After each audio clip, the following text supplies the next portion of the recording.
बिस्मिल्लाहिर्रहमानिर्रहीम। बच्चों, आज हम जो टॉपिक पढ़ेंगे वो है addition of vector by rectangular components. ये हमारे पास एक मेथड होता है रेक्टेंगुलर कंपोनेंट्स का, जिससे हम वेक्टर्स को ऐड करते हैं।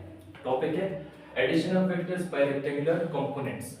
इस मेथड में हमने अपने वेक्टर्स को कैसे ऐड करना है पूरा एक इसको डायग्राम के थ्रू भी हमने समझ लिया, और फिर उसी से हमने इसके लिए एडिशन ऑफ वेक्टर्स में जब हम रिजल्टेंट वेक्टर बनाते हैं उसके लिए रिलेशंस भी ड्राइव करने हैं। तो सिंपल सा टॉपिक है, सिर्फ थोड़े बहुत कॉन्सेप्ट्स हमने सीखने होंगे। अगर वो हमारे क्लियर हो गए तो ये टॉपिक बहुत ही इजी हो जाएगा। कुछ भी नहीं करना, वेक्टर्स को ऐड करना है।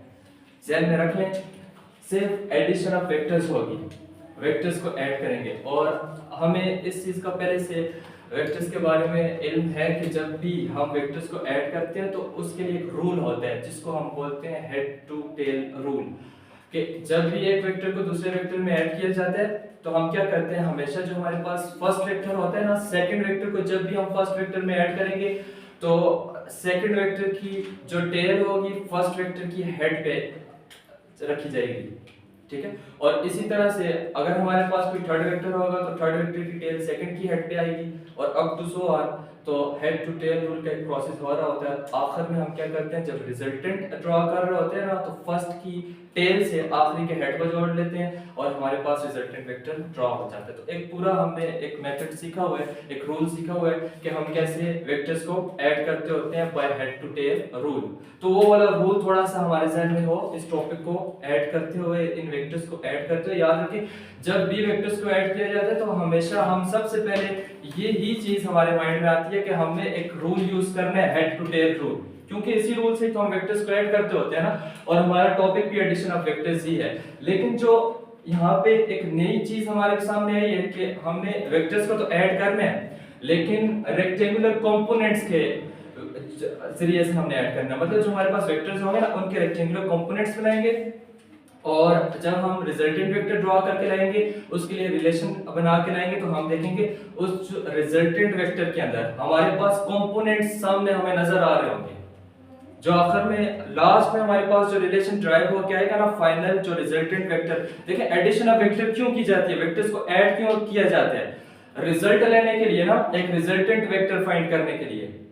तभी तो हम वेक्टर्स को ऐड करते हैं। वेक्टर्स को ऐड करने का मतलब क्या होता है, उसका रिजल्ट मिले। जैसे हम बोलते हैं दो नंबर्स को आप ऐड क्यों करते हो, इसका रिजल्ट मिले कितना आएगा, वो हमारे पास 5 आ गया। इसी तरह से अगर वेक्टर्स है ना, उन्हें ऐड करते हैं, मकसद ये होता है कि उनको ऐड करने से रिजल्टेंट वेक्टर मिले हमें, और वो रिजल्टेंट वेक्टर किसके बराबर होगा, वो हम उसके लिए एक रिलेशन फाइंड करके लाएंगे। यहाँ पे भी लास्ट में हमें एक रिजल्टेंट वेक्टर के रिलेशन फाइंड करके लाना है, और उस रिलेशन में हम ये देखेंगे कि रिलेशन में हमें सामने नजर आ रहे होंगे क्या, कंपोनेंट्स। तो रिजल्टेंट वेक्टर में हमें आंसर कंपोनेंट्स का मिल रहा होगा। जो रिजल्टेंट वेक्टर हम ड्रा करके लाएंगे या तो हम उसकी इक्वेशन ड्राइव करके लाएंगे, उसमें भी हमें कंपोनेंट्स नजर आएंगे। तो सबसे पहले सीख लेते हैं हमारे पास कंपोनेंट्स बनेंगे कैसे। हम दो वेक्टर्स लेंगे, उनको हमने ऐड करना है, क्योंकि हमने एडिशन ऑफ वेक्टर्स करनी है। सबसे पहले हमने दो वेक्टर्स लेने हैं और उन्हें ऐड करना है, और सिर्फ वेक्टर्स को ऐड नहीं करना। यहाँ पे जो एडिशन ऑफ वेक्टर्स है ना, वो रेक्टेंगुलर कंपोनेंट्स है, मतलब इन वेक्टर्स के कंपोनेंट्स को भी ऐड करना है। तो ये हमारा सारा टॉपिक होगा, इसी पे आपने अपना फोकस रखना है, और आखिर तक आपको सारी समझ आ जाएगी कैसे हमने एडिशन ऑफ वेक्टर्स किया बाय रेक्टेंगुलर कंपोनेंट्स। तो देखते हैं, हम स्टार्ट करते हैं। सबसे पहले हम दो वेक्टर्स लेके आते हैं। दो वेक्टर्स लेंगे स्टार्ट में हम। एक वेक्टर है हमारे पास, जब भी आप वेक्टर्स लोगे ना, आप ऐसे किया करें कि हमेशा एक ग्राफ बनाया करें, और ग्राफिकल रिप्रेजेंटेशन में हम ऐसे एक एरो से हम वेक्टर को रिप्रेजेंट कर लिया करते हैं। सपोज हमारे पास एक वेक्टर है जो हमारे पास ए वेक्टर है, हम बोल देते हैं A1 है। इसको कोई भी नेम दे सकते हो, आपकी मर्जी है। जैसे अगर एक वेक्टर मैंने ड्रा किया, इसे मैंने बोल दिया ये A1 वेक्टर है, और यहाँ पे जो एंगल बन रहा है वो है थीटा। ये जो हमारे पास इस ग्राफ में जो एंगल बना रहा है ये वेक्टर A1, वो जो एंगल बना रहा है उसको हमने बोल दिया ये थीटा है। इसी तरह से एक वेक्टर और लेके आते हैं, दो वेक्टर्स हो जाएंगे, फिर उन्हें ऐड करेंगे, और एक पूरी डायग्राम अभी मैं बोर्ड पे आपके सामने बनाऊंगा। और ये डायग्राम बहुत इंपॉर्टेंट डायग्राम होगी। इसको बनाने का जो तरीका मैं आपको सिखाऊंगा, इसी तरीके से आपने बना लिया और कभी भूलनी नहीं है। जिसने ये डायग्राम बना ली ना अच्छी तरीके से, सारा काम हमारा सिर्फ डायग्राम का है। Addition of vectors by rectangular components में टोटल सिर्फ एक ही चीज सीखनी है कि डायग्राम हमारी गलत ना हो, उसमें कंपोनेंट्स बिल्कुल राइट तरीके से हम बना लें। उसके बाद तो सिर्फ चंद स्टेप्स हैं जिसमें हमारा सारा टॉपिक कवर हो जाएगा। तो फर्स्ट हमने क्या करना है कि वेक्टर्स तो लेके आए जिन्हें हमने ऐड करना है। एडिशन ऑफ वेक्टर्स, जिन वेक्टर्स की एडिशन करनी है वो वेक्टर्स तो लेके आए। तो पहला हमने वेक्टर यहाँ पे ड्रॉ कर लिया बोर्ड में। तो हमने बोला कि ये हमारे पास वो फर्स्ट वेक्टर होगा जो कि a1 से रिप्रेजेंट हो गया सपोज। इसी तरह से मैं एक और वेक्टर यहाँ पे बना लेता हूँ और ये हमारे पास हो गया एक सेकंड वेक्टर, इसको मैं बोल देता हूँ a2। और ये जो यहाँ पे एंगल बना रहा है ये हमारे पास थीटा ही कहलाएगा, लेकिन a1 और a2 में थोड़ा सा फर्क आपने रखना है। दोनों सेम वेक्टर्स ना हो, थोड़ा सा डिफरेंस रखना है। ऐसे डिफरेंस रखना है कि जो हमारे पास फर्स्ट वेक्टर होगा जिसे मैंने a1 बोला है, ये जो एंगल बनाएगा ये हमारे पास स्मॉल एंगल है, लेकिन किसके मुकाबले में, a2 वेक्टर के मुकाबले में।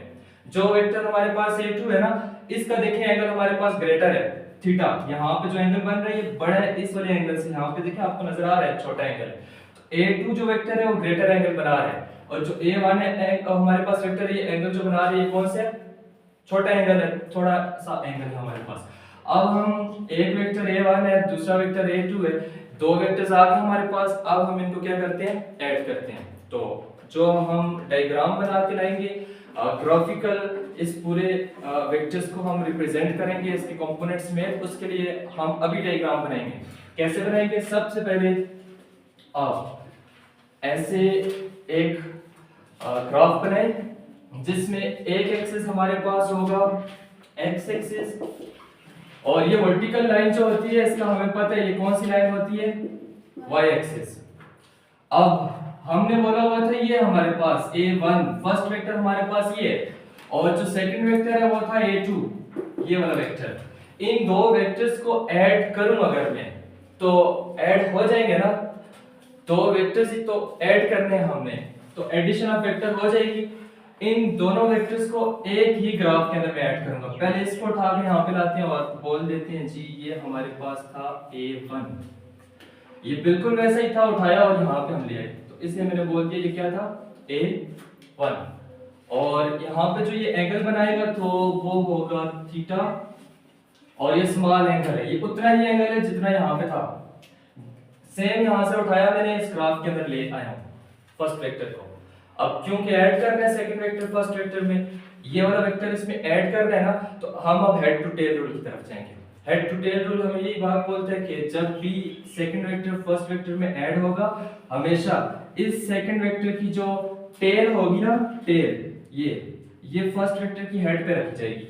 और जब आप इस वेक्टर को उठा के यहाँ पे ऐड करोगे तो बिल्कुल जैसा यहाँ पे दिख रहा है ना आपको, वैसा ही इधर भी नजर आना चाहिए जब आप ऐड करो। तो इसी एंगल के साथ सबसे पहले मैं आपको बता देता हूँ, यहाँ से हम ऐसे बोल देते हैं, सपोज हमारे पास एक लाइन हम ड्रॉ करते हैं ऐसे डॉटेड लाइन, इसको आप एक्स एक्सिस मान लें। आप ये समझें कि ये एक्स एक्सिस के पैरेलल में मैंने एक लाइन ड्रॉ की है, इसलिए कि आपको मैं भी एक चीज दिखाना चाह रहा हूँ कि आपने एंगल भी उतना ही रखना है जितना यहाँ पे बन रहा था। इधर ट्रायंगल स्मॉल था, मैंने स्मॉल बनाया ना, लेकिन जब आप इसे इसमें ऐड करोगे ना, ऐड होने के बाद इसका एंगल भी बड़ा ही रहना चाहिए। तो हम देखेंगे कि जो हमारे पास सेकंड वेक्टर था a2, ये ऐड हो गया ना, इसकी जो टेल थी इस फर्स्ट वेक्टर के हेड पे हमने रखी, दोनों वेक्टर्स ऐड हो गए। और अब आप यहाँ से देखें तो इसका एंगल भी ग्रेटर है इस वाले एंगल से। जितना एंगल यहाँ पे हमने रखा हुआ था ना सेकंड वेक्टर का ग्राफ के अंदर, वो फर्स्ट वेक्टर से उसका एंगल ग्रेटर था। तो जब आप इसे ऐड करोगे फर्स्ट वेक्टर के ऊपर रख के, तो उतने ही एंगल के साथ रख के ऐड करना है, एंगल कम ज्यादा नहीं होना चाहिए। सेम एंगल के साथ आप फर्स्ट वेक्टर के ऊपर सेकंड वेक्टर को रखें, और उसके बाद हम ऐसे कर देते हैं कि इन दो वेक्टर्स को हमने ऐड किया, ऐड हो गए। और कैसे ऐड हुए, सेकंड वेक्टर की टेल फर्स्ट की हेड पे आई, तो हेड टू टेल हो गया, ये हेड और इसकी टेल, ये हेड टू टेल रूल होता है। और अगर हमें रिजल्टेंट ड्रॉ करना पड़े तो उसका तरीका क्या होता है, जब आप वेक्टर्स को ऐड कर लेते हो तो हम हमेशा ये काम करते हैं कि वेक्टर्स ऐड हो जाएं तो फर्स्ट जो हमारे पास आखिरी वेक्टर होता है ना, उसकी हेड से लेके फर्स्ट वेक्टर की टेल को हम जोड़ लेते हैं, तो रिजल्टेंट वेक्टर हमारे पास ड्रॉ होके आ जाता है। तो ये हमारे पास आ गया रिजल्टेंट वेक्टर, इसको हम बोल देते हैं ए, ये टोटल ए होगा। ये हमारे पास A1 था, ये वाला वेक्टर क्या था A1, इसको मैं यहाँ पे थोड़ा सा नीचे करके लिखता हूँ। ये हमारे पास था A1 और ये वाला वेक्टर हमारे पास ये था जी, ये हमारे पास A2 वेक्टर था। और इनको ऐड करने के बाद जो रिजल्टेंट वेक्टर हमें मिला वो कैपिटल A था। वेक्टर्स ऐड हो गए और इनका रिजल्टेंट भी हमें मिल गया। तो एडिशन ऑफ वेक्टर हो गई है ना, वेक्टर्स ऐड होने के बाद इनका रिजल्ट भी हमें मिल गया। हमने वेक्टर्स को तो ऐड कर लिया, लेकिन अब आगे आप थोड़ा सा बाकी टॉपिक को भी देखें। सिर्फ एडिशन ऑफ वेक्टर नहीं थी, हमने एडिशन ऑफ वेक्टर तो करनी है, लेकिन बाय रेक्टेंगुलर कंपोनेंट्स के कंपोनेंट्स को लेके आना है पहले। यहाँ पे आप देखिए किसी के भी कंपोनेंट्स बन रहे हैं, अभी तक तो किसी के भी कंपोनेंट्स आपको नजर नहीं आ रहे ना। तो हम ऐसे करेंगे कि जो हमारे पास वेक्टर A था A1 और जो सेकंड वेक्टर था वेक्टर A2, इनके कंपोनेंट्स बनाते हैं। तो कंपोनेंट्स कैसे बनाए जाते हैं? रेजोल्यूशन ऑफ वेक्टर्स से बनाए जाते हैं, वेक्टर्स को रिजॉल्व किया जाता है। अभी आप देखें 9th क्लास में आपने ये चीज पढ़ी थी, जब जैसे हम एक फोर्स वेक्टर लिया करते थे, उसके कंपोनेंट्स बनाने होते थे, हम उसके हेड से परपेंडिकुलर ड्रॉ करते थे ऐसे, और जो y एक्सिस के सामने वाला कंपोनेंट होता था वो fy हो जाता था, जो x एक्सिस के लॉन्ग आता था वो fx हो जाता था। इसके कंपोनेंट्स बन जाया करते थे। कोई भी वेक्टर जब हम रिजॉल्व करते हैं तभी कंपोनेंट्स उसके बनते हैं ना।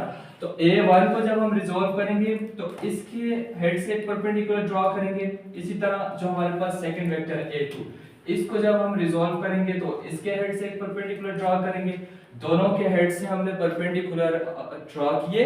तो अब आप देखिए ये जो A1 था ना, फर्स्ट वेक्टर A1, इसका जो y एक्सिस वाला हमारे पास वर्टिकल लाइन होगी, ये वाला जो कंपोनेंट बन के आएगा ये कहलाएगा A1y। क्या कहलाएगा? A1y। और जो x एक्सिस के लॉन्ग यहाँ पे जो इसका कंपोनेंट बन के आएगा नीचे वाली लाइन पे, ये होगा A1x। A1 के कंपोनेंट्स बन के हैं, एक A1x होगा, एक A1y होगा। जो y एक्सिस के लॉन्ग होगा वो A1y कहलाएगा, और A1 का वो कंपोनेंट जो x एक्सिस के लॉन्ग होगा वो A1x कहलाएगा। यहाँ पे हमने कंपोनेंट्स बना लिए। आगे अब इसी तरह से जो A2 था, इसके भी हमने इसको भी कंपोनेंट्स में रिजॉल्व करना है। तो परपेंडिकुलर हमने ड्रॉ किया, तो यहाँ पे ये वाली जो लाइन आपके पास बन के आएगी ये, और यहाँ पे एक हमने यहाँ से ये वाली लाइन ड्रॉ की थी, परपेंडिकुलर ड्रॉ किया था। इसको हम बोल देते हैं, ये हो गया हमारे पास A2y जो कि y एक्सिस के लॉन्ग होगा, और यहाँ पे ये हमारे पास हो गया A2x। ये वाला A2 का कंपोनेंट x एक्सिस के लॉन्ग है, ये वाली लाइन, ठीक है, ये वाली। और यहाँ पे हमारे पास ये वाला जो इसका कंपोनेंट था A2 का y एक्सिस के लॉन्ग है, इसलिए इसको हमने क्या बोल दिया? A2y। अब आगे हम ये बात बोल देते हैं कि A1 को भी हमने इसके कंपोनेंट्स में रिजॉल्व कर लिए। सेम इसी तरह से जो A2 वेक्टर था, दूसरा वेक्टर ये, इसके भी हमने कंपोनेंट्स बना लिए, A2y और A2x। दोनों के कंपोनेंट्स बन गए। कंपोनेंट्स बन गए ना, ये हमारा असल टारगेट होता है डायग्राम के अंदर कि आपने सिर्फ वेक्टर्स ही नहीं बना के उन्हें ऐड करना। ये तो जो रिजल्टेंट आया ये वेक्टर्स की एडिशन का है ना, लेकिन हमने एडिशन ऑफ वेक्टर्स तो नहीं करनी, बल्कि एडिशन ऑफ वेक्टर करनी है उनके कंपोनेंट्स की बाय रेक्टेंगुलर कंपोनेंट्स। किस मेथड के जरिए हमने एडिशन करनी है? जो कंपोनेंट्स हैं इनको ऐड करके हमने एडिशन करनी है। तो अभी हम इस डायग्राम को कंप्लीट करते हैं। यहां तक डायग्राम समझ में आ गई? आगे अब हम ये काम करेंगे, जो A1y है ना, इसके बिल्कुल पैरेलल में एक लाइन ड्रॉ करेंगे ऐसे। ये कंस्ट्रक्शन हम खुद से करेंगे। और आप देखें ये A1y, ये जो लाइन है, यहाँ पे जो लाइन मैंने ड्रॉ की, इनकी आपस में विड्थ बिल्कुल बराबर है ना। तो अगर ये वाली लाइन A1y है तो ये भी क्या कहलाएगी? A1y। यहाँ से लेके इधर तक ये जो डिस्टेंस होगा ये भी क्या कहलाएगा? A1y। और फिर आगे यहाँ पे आप देखें, ये जो हमारे पास A2x है, A2x के नीचे यहाँ से लेके इस पॉइंट से लेके इस पॉइंट तक जो लाइन बनती है बिल्कुल A2x लाइन के बराबर में इसकी लंबाई है। तो हम बोलेंगे इधर से लेके यहाँ तक जो डिस्टेंस है वही इस पॉइंट से लेके इस पॉइंट तक डिस्टेंस है। तो ये अगर A2x है तो ये भी क्या होगी? A2x। ये यहाँ से लेके इधर तक डिस्टेंस भी क्या होगा? A2x। अब हमारे पास ये डायग्राम कंप्लीट हो गई है। अब एक चीज देखें इस डायग्राम के अंदर, ये हमारे पास एक पूरी रेक्टेंगल है, ये ये लाइन ये और ऐसे हमारे पास पूरी एक रेक्टेंगल बन गई है और इसमें सिर्फ कंपोनेंट्स हैं, x कंपोनेंट और y कंपोनेंट। किसके? इस वाले वेक्टर a1 के और सेकंड वेक्टर a2 के कंपोनेंट्स ही कंपोनेंट्स हैं। ये रेक्टेंगुलर कंपोनेंट हमारे पास यहाँ पे शो हो रहे हैं इस डायग्राम के अंदर। करना हमने अब ये है कि इन रेक्टेंगुलर कंपोनेंट्स को ऐड करने हैं। यहाँ पे जो एडिशन होगी ना जिन वेक्टर्स की, उन वेक्टर्स के कंपोनेंट्स की होगी। तो अगर ये हमारे पास एडिशन हो गई तो आखिर में जो हमारे पास रिजल्टेंट आएगा तो उसमें भी हम देखेंगे हमें कंपोनेंट्स मिल रहे होंगे रिजल्टेंट में भी। तो इसी को हम बोलेंगे ये हमारे पास addition of vector by rectangular component है। अभी तक की डायग्राम आपने सीख ली। अभी हम ऐसे करते हैं, यहाँ पे मैं इसको रेज करता हूँ। ये डायग्राम मस्ट है, आपने बिल्कुल ऐसे ही बनानी है। जब ये टॉपिक आप पेपर में कर रहे होगे तो बिल्कुल ये तरीका होना चाहिए, इसमें चेंजेस नहीं होनी चाहिए, डायग्राम हमारी ये रहनी चाहिए।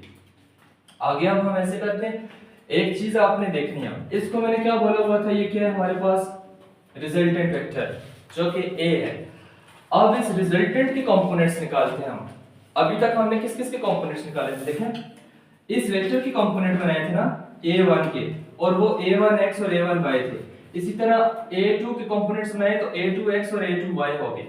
ये किन के कंपोनेंट्स थे? इन वेक्टर्स के। लेकिन इन वेक्टर्स का जो रिजल्टेंट था a, इसके अगर कंपोनेंट्स बनाए तो क्या बनेंगे? ये हमारे पास इसका कंपोनेंट, ये पूरा इस पूरे डिस्टेंस का, ये पूरी नीचे वाली लाइन, ये हमारे पास कहलाएगी ax। ये पूरा क्या कहलाएगा? ax। और इस रिजल्टेंट का जो y कंपोनेंट होगा वो हमारे पास इस पूरी लेंथ के बराबर होगा, यहां से लेके यहां तक। इसका जो y कंपोनेंट बन के आएगा वो क्या कहलाएगा? ay।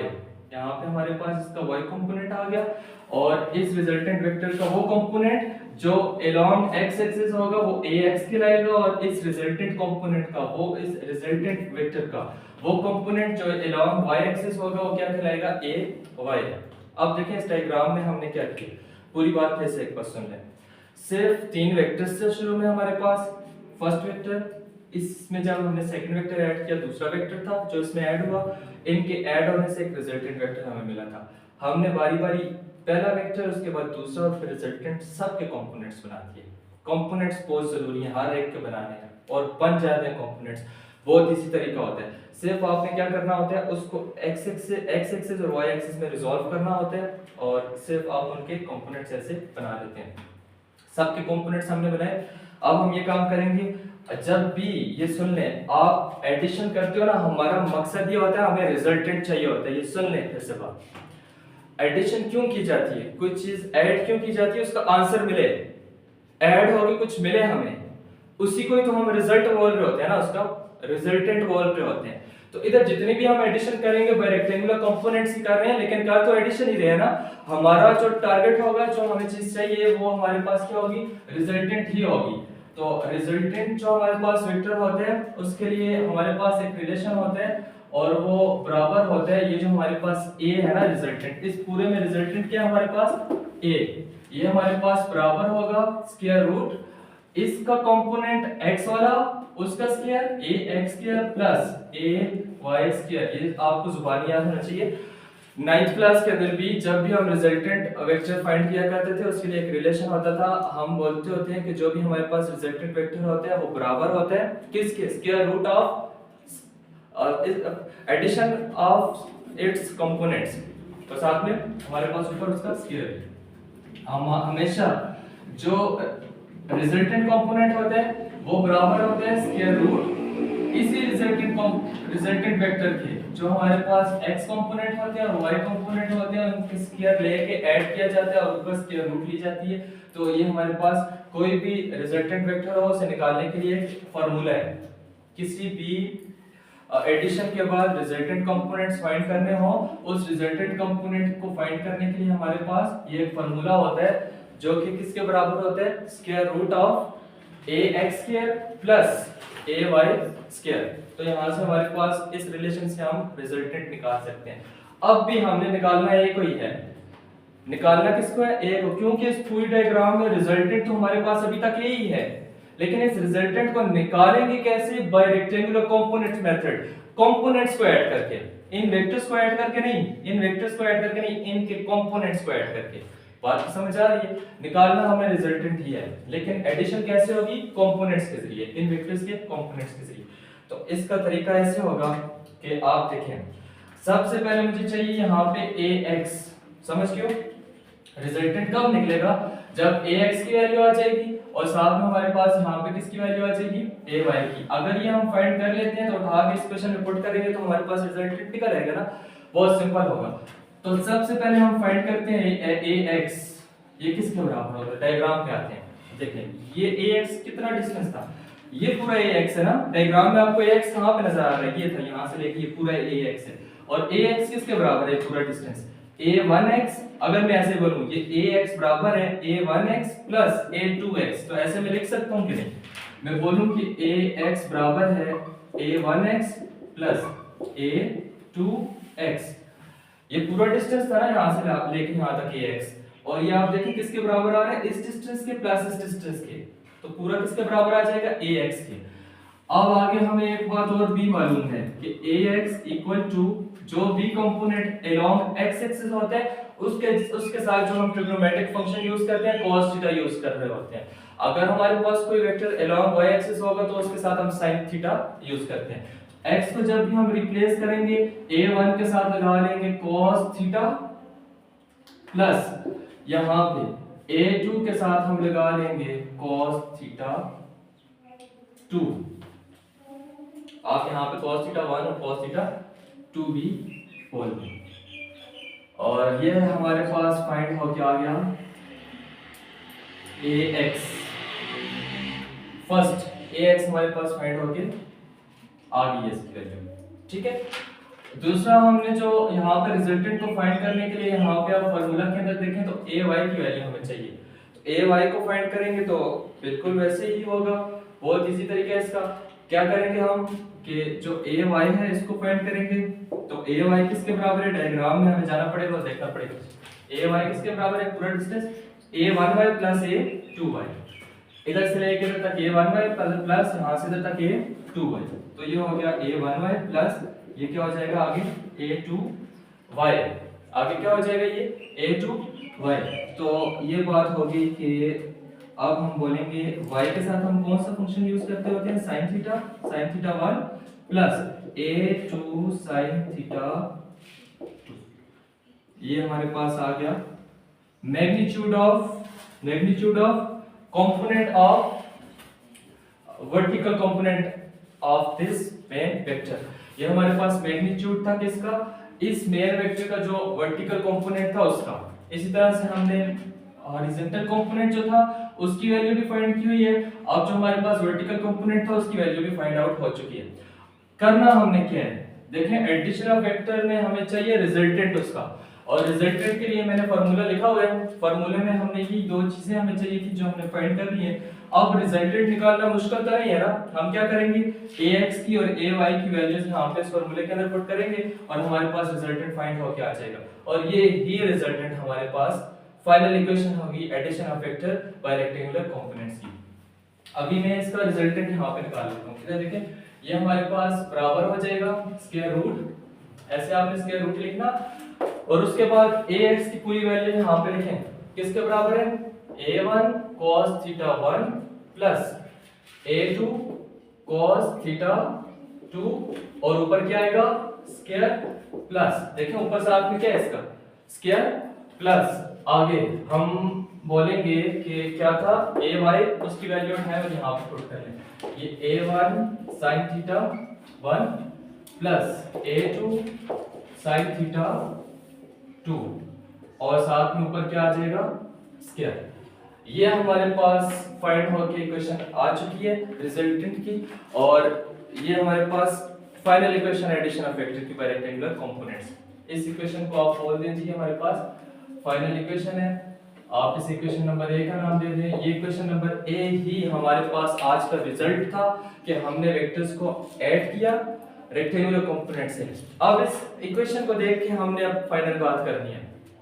देखिए ये जो रिजल्टेंट हमारे पास आया ना, स्टार्ट में मैंने आपको एक बात बोली थी, मैंने बोला था जो रिजल्ट हमारे पास आएगा ना उसमें भी कंपोनेंट्स होंगे, वो कंपोनेंट्स ऐड होकर हमें रिजल्ट दे रहे हैं। ये सारे कंपोनेंट्स जो थे इन सब कंपोनेंट्स को ऐड करेंगे तो रिजल्ट हमें मिल जाएगा, जिसको हमने रिजल्टेंट वेक्टर बोला हुआ है। इधर तो डायरेक्ट मैग्नीट्यूड्स थे ना, उसके यहाँ पे कंपोनेंट्स नहीं थे। जो ऐसे रिजल्टेंट वेक्टर को फाइंड करने के लिए फार्मूला होता है ना, वो ये होता है, हम डायरेक्ट वेक्टर्स के कंपोनेंट्स जो होते हैं उनको ऐड किया और उनकी हम यहाँ पे जब वैल्यूज पुट करेंगे तो इस पूरे पूरे सारे के सारे आपके पास कंपोनेंट्स आ जाएंगे। इन्हीं को ऐड करने के बाद हमें जो रिजल्ट मिलेगा वो रिजल्टेंट वेक्टर होगा।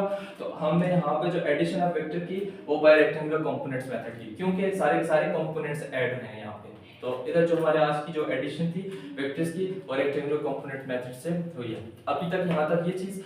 आखिरी जो बात इस पूरे टॉपिक की होगी वो ये होगी कि अगर हमने एंगल फाइंड करना हो थीटा, कि हमारे पास एंगल कितना बन के आते हैं, तो उसके लिए हम tan थीटा यूज किया करते हैं और वो बराबर होता है ay डिवाइडेड बाय ax।